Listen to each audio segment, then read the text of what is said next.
Salut, dragilor! Numărătoarea inversă a început. Mai sunt 7 sau 8 comenzi de executat pentru a lua premiul pe care mi l-am propus. O să vă arăt și pe aplicație imediat. O secundică.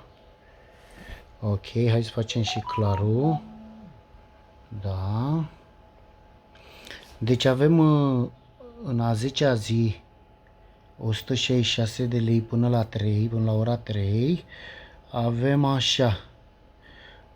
Avem 1159 de lei în 3 zile jumate, adică 2900, 315, 385 și 166, 166 de lei. Dar totul a fost asupra acestei provocări.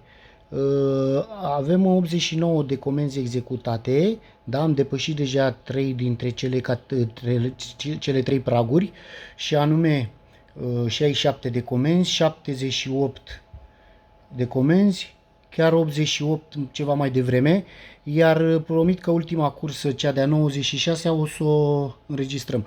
Ca și program mai avem în după amiaza asta,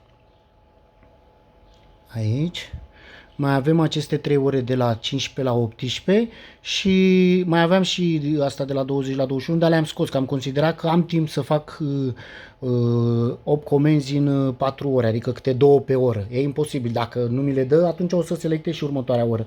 Dar în cazul ăsta mai lăsăm și pe alții să câștige, că avem destul. Deci săptămâna trecută am făcut 18 milioane între 1 și 7 iulie. Săptămâna asta avem în 4 zile aproape 12 milioane.